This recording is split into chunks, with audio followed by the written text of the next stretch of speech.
Welcome to Nightmares and Grief, a place to explore and celebrate the darkness.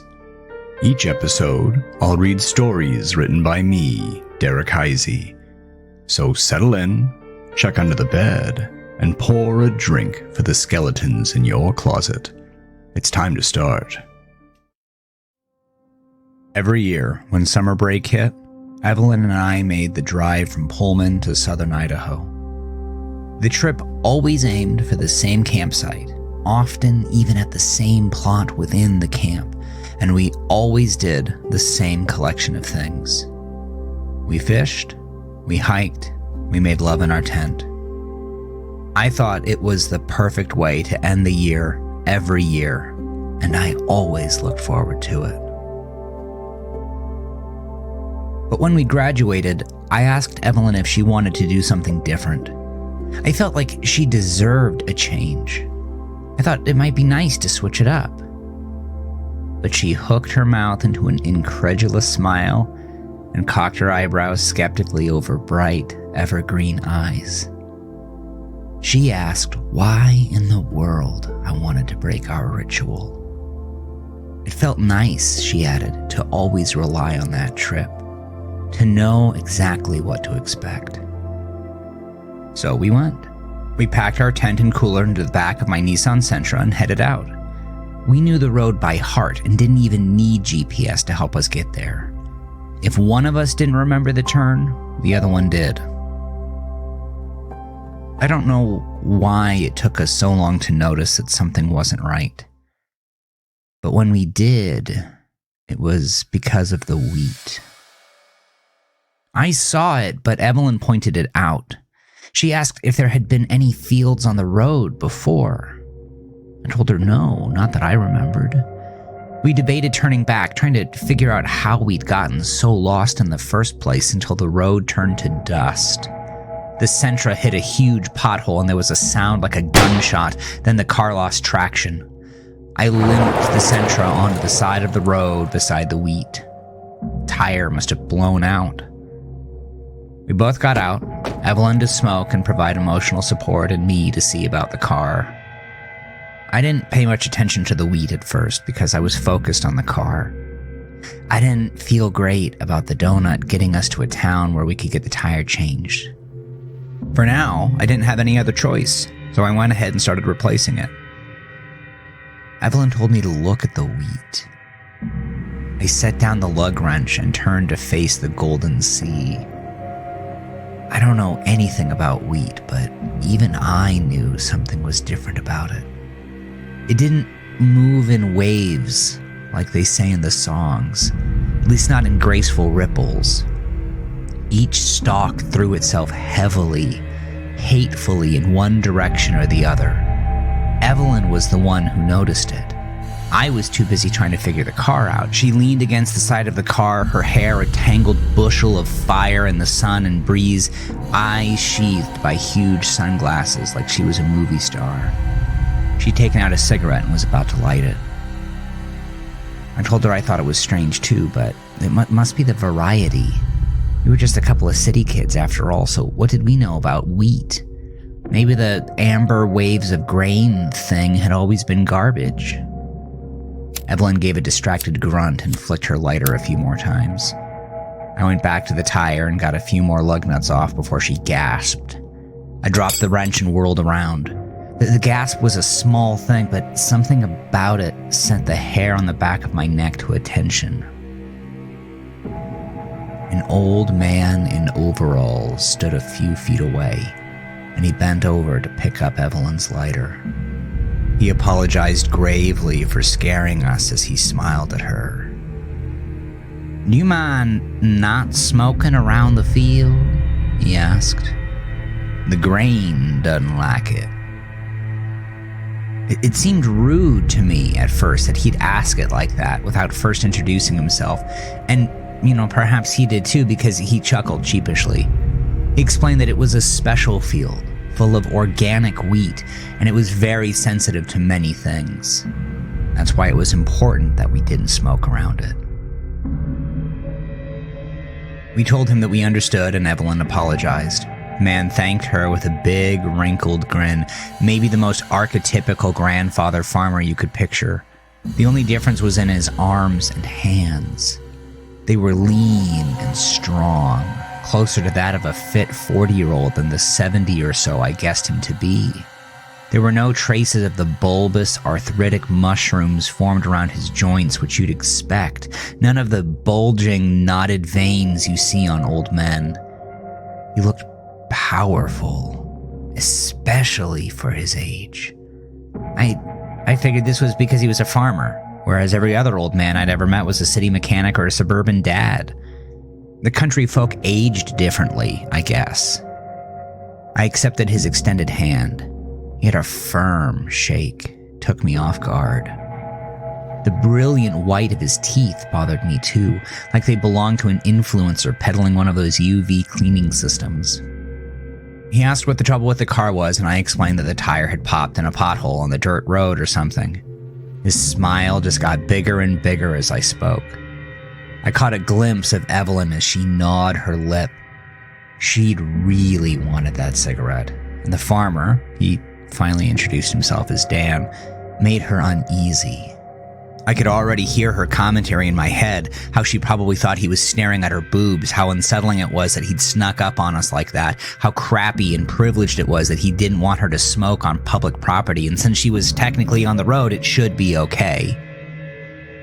But she held her tongue. She probably knew it was the Nick craving talking. Or she was spooked. Evelyn never liked old men to begin with. Dan asked if I had called a tow, and I told him I hadn't given up just yet. He clicked his tongue and shook his head, still wearing that amused grin. He explained that we'd have to have the car moved. The road was private property, see, and if we didn't move it, the man who owned the road would have it impounded. He remarked that he wasn't even sure how we'd gotten there, as this little dirt road was usually closed off. I explained that we'd gotten lost, and he nodded knowingly, as if that happened all the time. He invited Evelyn and me to his home, explaining that we could get something to eat and use his phone. Evelyn shrugged. She flipped her hair out of her face and explained that there wasn't any signal. She checked for tow companies and tried to get a hold of her dad's AAA. Dan explained, "It's something with the wheat. I don't pretend to understand it." We got our bags out of the trunk. Dan didn't offer to carry anything. He led us down the path between two large swaths of wheat, talking the whole time about nothing, almost like he was just filling space. He didn't pause to let us respond, and once, when Evelyn tried to jump into the conversation, the old man steamrolled over her, just kept talking like she hadn't said a word. In fact, I think he got louder. The breeze picked up a few minutes into the walk, and the wheat sighed as it moved. But when the breeze stopped, I swear the sound lingered. It sounded like voices, whispers. I chalked it up to the stalks of wheat deeper in the field just settling down, but I couldn't shake the uneasy feeling that there were consonants, guttural stops, and round vowels nestled among the long sigh. Evelyn must have thought something was weird too, because she looked back at me with a strange, hard look. I didn't know what else to do, so I shrugged. At the time, I believed that this would one day become a forgotten detail, an element that colored the memory with a strange gray, nothing more than nerves. Now, I wish I'd listened closely to the voices. Dan's house had seen better days. Crusty shingles mottled the roof like peeling scabs shaded beneath a dead tree so tall it dwarfed the house. The banister's dry wood splintered and the porch sagged under its own weight. The windows were dirty, but it didn't matter because the glass was covered on the inside with ancient yellowed newspaper. Plastered across one window was a black and white picture of a young boy with the word "missing" written above it. I shuddered and thought about the wheat for some reason. The wheat went right up to the porch, practically cradling it, surrounding the house on all sides. I can't be sure it's not a trick of my memory, but I swear that the moment Dan set foot on the rotten porch step, the shushing murmur of the field went silent, as if the loud creak issued a coded command. Inside, Dan apologized for the mess. He explained that he didn't get many guests and didn't have much time to take care of things because he tended the field. I hoped we didn't have to stay very long. The whole place reminded me of pictures of homes from the Dust Bowl. A thick layer of dry earth coated the sills and table, and the plankwood floor looked like it hadn't been swept in its entire existence. Evelyn was similarly mortified. She pulled into herself, arms pressed against her chest, legs close as they took small steps. Dan gestured to the dusty rotary phone on the wall and explained that there was a phone book in the desk underneath it. Then he made his way to the sink, volunteering us a glass of water. Evelyn stayed close to me, practically pressed against me as I cranked the dial on the antique phone. I made a mental note that the heavy receiver could be used as a weapon. The sink sputtered and hiccuped as Dan ran it for a few moments to clean out the air and dirt. Dust coated my mouth and throat, and the prospect of water, no matter how dirty it might be, was appealing. Before I could thumb through the phone book in search of a tow, Evelyn gave me the number for AAA. She'd taken off the sunglasses and her eyes betrayed her anxiety. They darted around the dusty, barren house, seeking threats. Dan brought us both a glass of water. Evelyn wrinkled her nose at it, but I was so parched that I accepted and drank with a brief thanks and a nod. The water had a strange, metallic taste, but it satisfied my thirst. The drugs took effect quickly. My hands didn't work the way they were supposed to, like there was a delay between the brain signals and the reaction of the limb. My knees gave out after a few tries of the old rotary phone. The world got fuzzy and the room spun. Evelyn reached out to me and asked what was wrong. My whole body went numb and I collapsed on top of her. Evelyn shrieked and tried to wriggle out from under me, but to my horror, Dan reached down with a rag and pressed it to her nose and mouth. The last thing I remember seeing before passing out was Evelyn's beautiful green eyes aflame with panic. When I came to, it was in a dirt cellar. Musky, sweet earth filled my nostrils with damp, heavy air. There was no light. Along one wall, I found a heavy wooden door. Along the opposite, I felt the worm-like girth of a massive tree root, and I estimated I must be behind Dan's house. There weren't many trees among the endless field of wheat. In the corner sat 2 buckets. One was filled with water, the other with seeds. Evelyn was nowhere to be found. I screamed. I pounded against the door, kicked at it, and searched its surface for weak points, rotten boards, protruding nails, splinters, anything, but there was nothing. The thing was as smooth as steel. I screamed more. I tried taunting Dan, calling him whatever hideous and loathsome names I could think of, and when that proved fruitless, I threatened him impotently. I don't know how much time passed. It could have been days. Could have been weeks. I got so hungry. My limbs were weak. I slept a lot. But I didn't want to eat those seeds. I didn't think anything good could possibly come from it. It was a petty rebellion, but I refused. When my stubble had grown thick like Velcro, I relented. I took a handful of seeds. They were large and heavy, shaped like cough drops. I don't know much about plants, but they almost felt like big sunflower seeds. Something seemed off about them, though. I couldn't place it. I thought it was the darkness playing tricks on my eyes, but a faint pearlescence seemed to emanate from them as I shifted them along my palm. What could be wrong with seeds? I murmured to myself. Don't be a fool, I thought. He wants you to eat the seeds. What does it matter if I eat them? I'm just so hungry. They're seeds.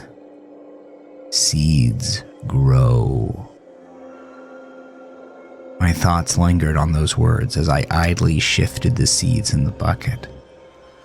Seeds grow. I resisted that day. When I next emerged from unconsciousness, it was violent. Dan had me pinned to the ground with surprising strength. I fought to throw him off, but he was heavy despite his lean appearance. He sat on my chest, knees pinning down my arms, hands grasping at my face, one palm over my nose and eyes, the other forcing down my chin. I resisted, flailing, trying to buck the strong old man off. He slid his hands up my face and buried his fingers into my hair, grabbing hold of the roots, grunting and groaning with the strain of trying to subdue me. I was weak from hunger, but I shrieked and fought. Thwack! With a pitiful gasp, the air in my lungs vanished. I choked on the vacuum. Dan slammed my head into the floor again. I barely even felt it this time, though I heard it like a BB gun shooting a tin can in another room.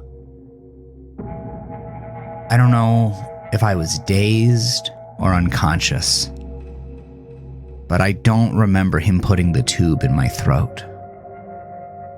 When I realized it was there, it hurt so much. There was no space to breathe. The first thing I tried to do was pull the thing out of my mouth, but I couldn't move my hands. As my awareness expanded beyond the pain in my throat and chest and the flat taste of PVC, I realized that I was bound to a chair by my hands and feet. I thrashed about, rocking the chair left and right. When it rattled, I realized it had wheels. The notion of being strapped to a wheelchair caused a deeper panic than the realization I had been strapped to begin with. It had more permanent implications. It meant he could move me. He dragged the bucket of seeds to where I was parked. The metal scoop chirped in the seed bucket, reminding me of the filthy metal measuring cup I used to serve the dog food with when I was growing up. The tube pulled at my esophagus as he raised it above my head, and I swear I could feel it twist in my stomach. Dan poured the seeds into a funnel he'd inserted at the end, and from there, they rolled down my throat. It was a strange sensation. The seeds filled my stomach like a bag, and I felt it expand as I grew heavier and more lethargic, felt sleep overtake me. Soon, the world went dark, and I dreamt of wheat fields. The sun woke me up. It startled me at first because it had been so long since I'd felt it. The rays almost felt like burns. I thrashed awake, babbling incoherently, unable to shape words with my tongue. It was fat and slow, clumsy and foreign in my mouth. A hand stroked my head, startling me. I cried out and looked for its owner. Dan made his way around the wheelchair and stood before me, smiling. He asked if I enjoyed the sun. I tried screaming threats, taunts, and obscenities at him to no avail. I couldn't speak. He chuckled at my attempts, almost like a father might chuckle at his son for trying to explain something beyond his comprehension. Dan ruffled my hair and told me it'd get better. Things would get better as I grew. That expression chilled me to the bone. As I grew into what? He told me that there was something important he needed to show me, and that I wouldn't like it, but I deserved to know. As he spoke, he pushed the wheelchair through the service path between sections of golden wheat. He explained that the world was made up of innumerable overlapping cycles, and that it was evident when you thought of night and day, the rotation of the seasons, the rotation of crops, the cycle of wakefulness and sleep, the inevitable march of life into death. But he wanted to emphasize that cycles begin at the end and end at the beginning, never ending. He said something about the Ouroboros, how in truth it's impossible to determine the beginning or the start of any point because a circle isn't linear, and so it only depends on your point of view. It's bias which determines the beginning, a bias which determines where we choose the ending. In truth, even to make demarcations of that kind is an inherent fallacy. It was grounded in linear thinking, and the universe, he said, is cyclical. Death, then, he explained, can't be the end. It can't be the end because there is no end. There is no beginning. Nothing stops moving. In the quiet lull, he allowed his words to sink in, and the rustle of grain picked up. The breeze felt foreign on my skin, having spent so long in the stale air of the root cellar. I remembered the whispers I thought I'd heard in the field what felt like a lifetime ago, and I thought I heard them again now. I dismissed the thought, because I must be going mad. Dan continued, explaining that he told me these things with the hope that they would help me understand and give context to what I was about to see. In truth, nothing could do that. Nothing could have possibly prepared me. He pushed me into a clearing, a space where the field opened up into an expanse of loamy soil, soft like bedding and dark like chocolate. In the center was a head. Evelyn's head. Even from a distance, I could tell that she was still alive. There existed the minute qualities of living movement, the subtle twitch of her lips as she breathed, much like I'd seen watching her while she slept. There was the nigh indetectable twitch of her brow, which indicated pain, as it had when she badly sprained her ankle and couldn't walk. That subtle indication so perpetual that it was a state of being. Occasionally, her nostrils flared and her head twitched in the earth. Her eyes had become milky and bleak. The vibrant emerald forest that had thrived inside them for so long had wilted, leaving only a misty, gray bog. From her nostril trailed a long, narrow tube. The tube led up to an IV hanger and fed a steady stream of milky slop. The bag was labeled fertilizer. By now, whatever had incapacitated my speech had largely worn off. Clumsily, I snarled, "What the fuck? What the fuck? What the fuck? What the fuck is this, Dan? You're a fucking psycho. What did you do to her? What the fuck is wrong with Evelyn?" He waited for me to stop talking, apparently feeling no rush to respond, or perhaps understanding the disingenuous nature of my questions.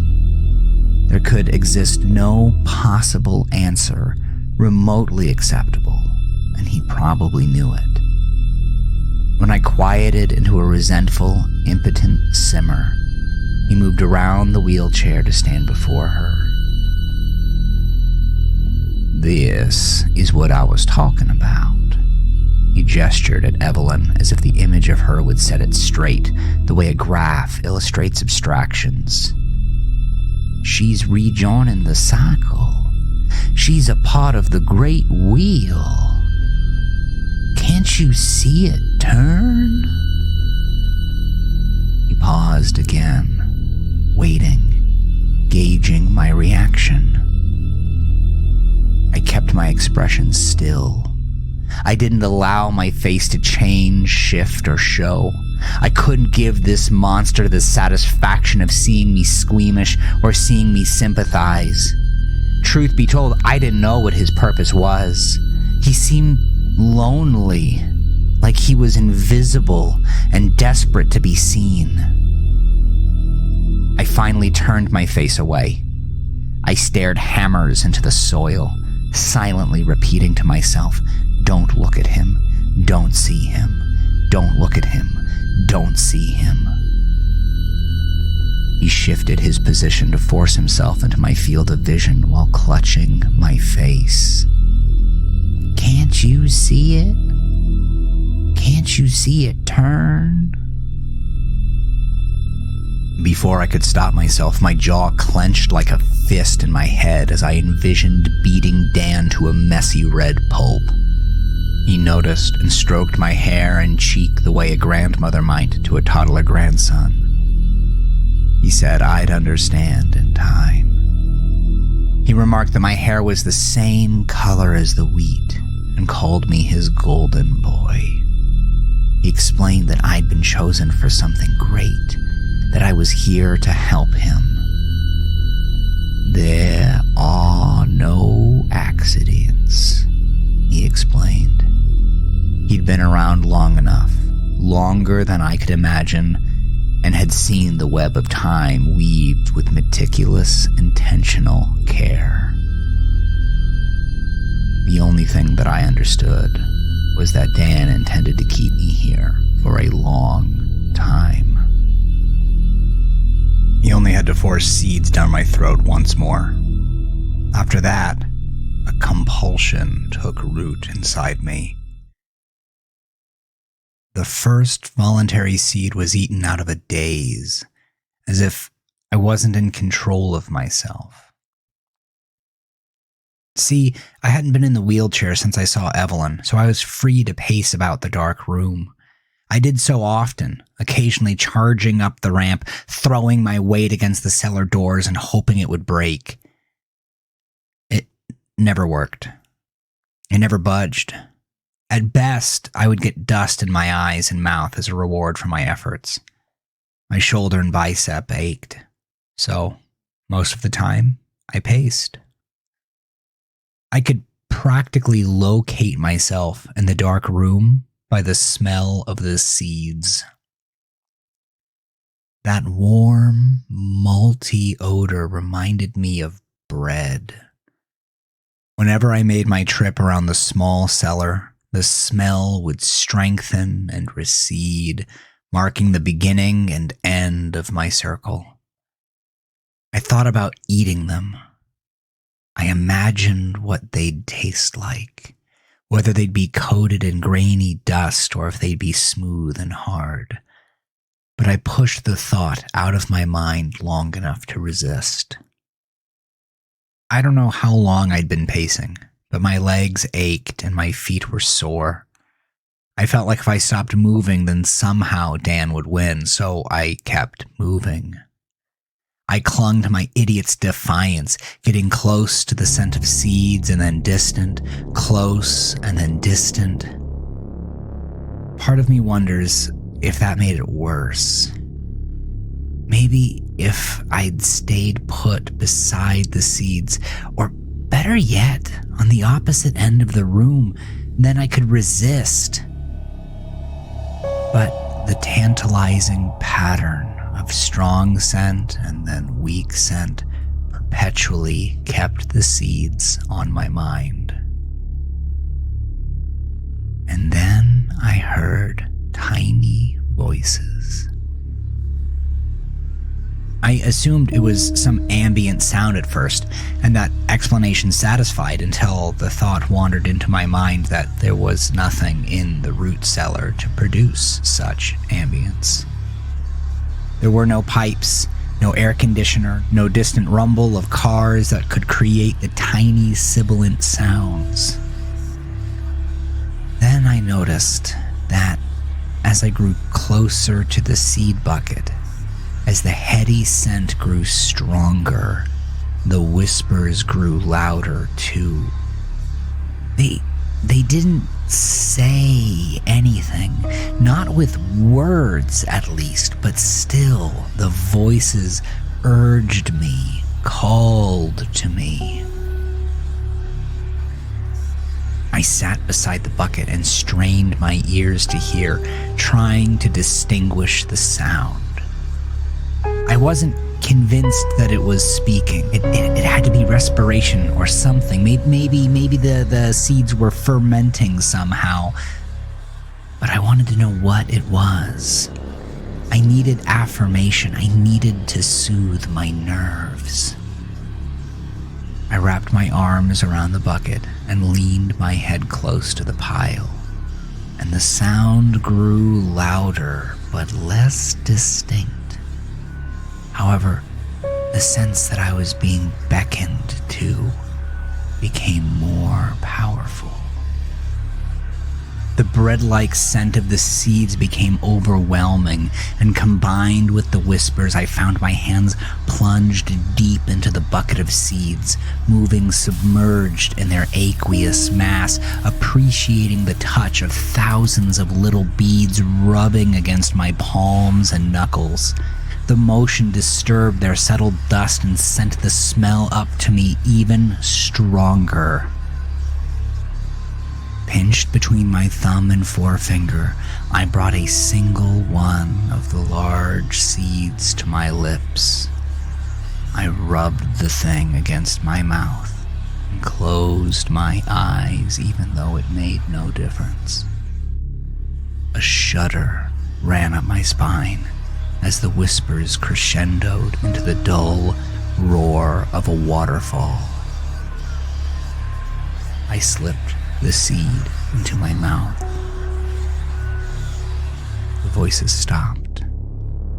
I sucked on it, pulling spit through the porous grain, and appreciated the earthy flavor. I rolled it around over my tongue, across my gums, back and forth along the roof of my mouth. At last, it slipped down my throat. I don't know if the seed slipped down my tongue or if I swallowed it involuntarily, but I suppose it doesn't matter. The shock of having done it chilled my blood. My free hand recoiled from the bucket of seeds and I scampered back. Seeds grow, I thought. What would grow inside of me? My mother used to tease me about eating watermelon seeds. She used to tell me that I'd get a plant growing out of my stomach. We grew watermelons in the image of a thick green vine spilling out of my mouth. Nose, ears, eyes, and ass stuck with me, burned into the cornea of my mind's eye. In the cellar, after I ate the seed, the image stuck with me for what must have been days. This time, I had the wherewithal to tuck myself into a corner where I could barely smell the seeds, but it was too late. The damage had already been done. The thought had already sprouted and taken root. It already started. Seeds grow, I thought. But into what? My hunger deepened in those days. Caught in the nightmare of darkness, the hunger was all I could experience, all I could think about or feel. It came to my vision in the form of yellow monsters flashing on the back of my eyelids whenever I tried to sleep. Sometimes they danced on the black surface of my world whenever my eyes remained open. And though I avoided the smell, the whispers still pervaded my mind. They developed a texture in my ears, something sharp and pointed that traveled through the ear canals like inverted pin cushions. More than once I felt my ears to check if they were bleeding, but they never were. I did a good job of resisting. It took what must have been days before I broke. I told myself that I'd eat just a little, just enough to get by, just enough to silence the noisy whispers and my aching hunger. I took a fistful of the seeds out of the bucket and poured them into my mouth. They crunched loudly as I chewed, but something sanctimonious lay in the act. I swallowed them and took another handful, trying to swallow as many as possible whole. I broke the promise to myself. I devoured them, fistful after fistful. I took as many as I could. My stomach buckled, pained from the strain of so much in such a short time after so long with nothing. When the bucket was empty, I collapsed onto my back and fell unconscious completely. There were no dreams, no blank sense of empty time passing. Nothing. When I awoke, I felt even more full than when I'd collapsed. I was soaked, too. Dan blasted me with a hose. He left me a fresh bucket of seeds and a bucket of water with a ladle. He said I needed watering. I was too stiff to protest. My joints felt fused together. I felt ancient. After I started eating the seeds voluntarily, Dan installed a UV bulb in the room. He came what I assumed was every day to water me, turning the hose onto me and blasting me with water until I was beyond soaked. He'd cover me with a blanket, and I thought it was a paltry consolation until he soaked the blanket, too. I was reminded of videos Evelyn would show me on Instagram of people sprouting avocado seeds by wrapping them in wet paper towels. He wanted me to germinate. First, I noticed my beard growing fuller and having a different texture, coarser. Then I noticed white hairs spring up around my knuckles. They grew longer and longer, and if I pulled on them, if I tried to snap them off, they hurt. It was like pulling on a raw nerve. When they brushed against the soil on the ground or walls, I shuddered. It took all my strength to resist the dirt's summon. It was like it called to me, seducing me to make a bed inside of it. The little white hairs ached for the soil the way your legs ache when you've been sitting for too long. I caught myself lying face down in the dirt and just breathing in the damp, musky aroma. I got even more stiff when I found the white hairs along my knees and elbows. By then, the ones that had sprouted around my knuckles and the backs of my hand were thick and rigid. They weren't hairs anymore. They were roots. I'd lay beneath the UV bulb, spread akimbo, my hands buried in the soil, and just stare at the light with nothing crossing my mind. I stopped eating seeds. I didn't need to eat anymore. I just needed the soil between my fingers and the UV against my face. I don't know what I did in that time. I slept, maybe, but I was awake. My awareness never dimmed, but I had no sense of passing time.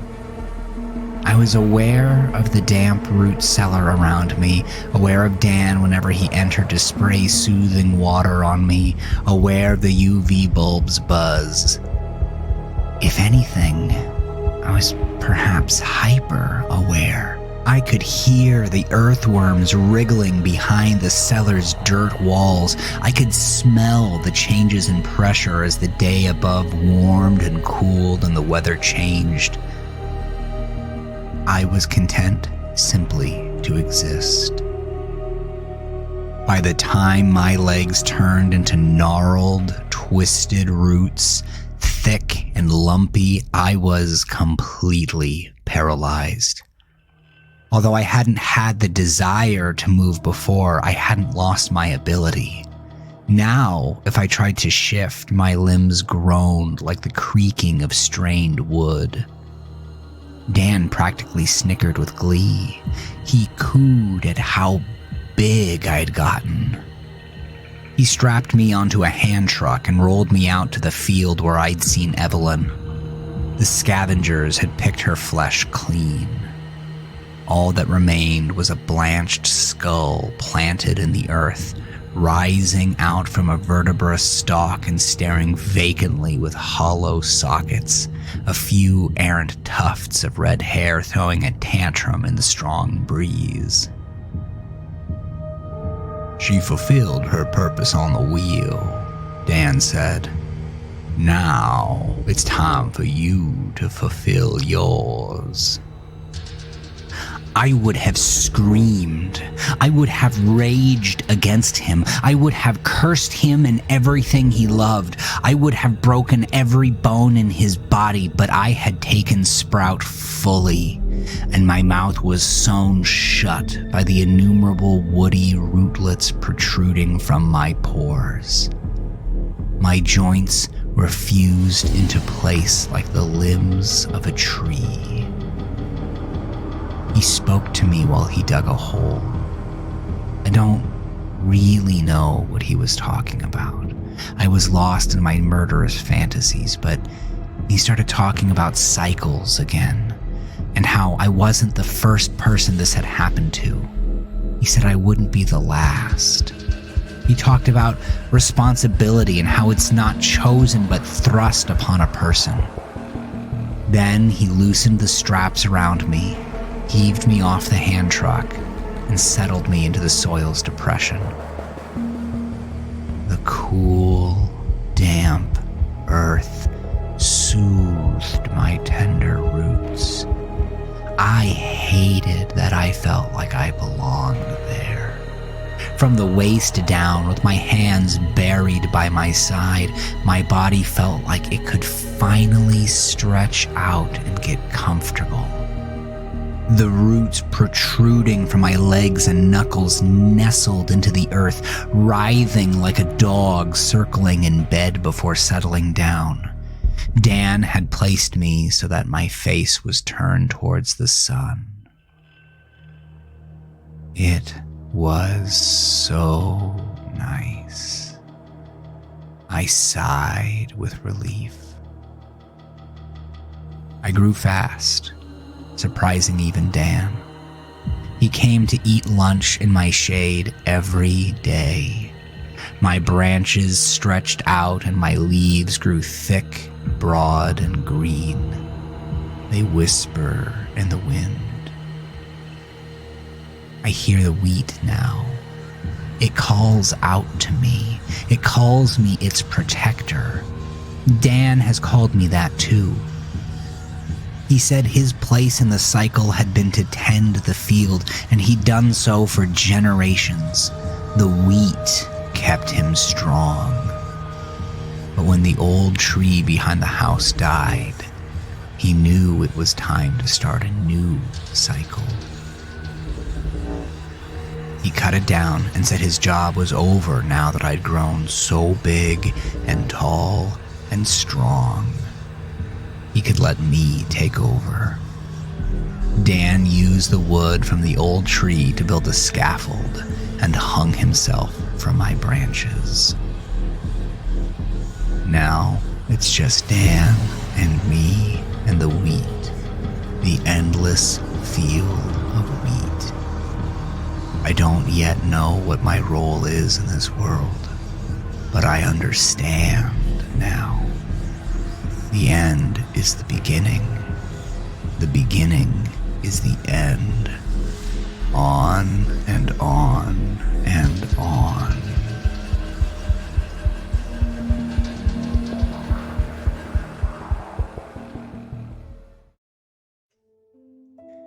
Thank you for sharing my nightmares and helping me carry the grief. If you enjoyed the show, please share your favorite nightmare with a friend or family member. Don't forget to leave a rating, remember to subscribe and turn on notifications. If you'd like to go the extra mile, you can join my Patreon for $3 a month and you can cancel at any time. Or you can buy my book on Amazon. I've put links to both in the description. I'd love to connect with you on Instagram, Facebook, or Threads. Just look for Nightmares and Grief and you'll find me. Thank you for sharing this time with me. Good night.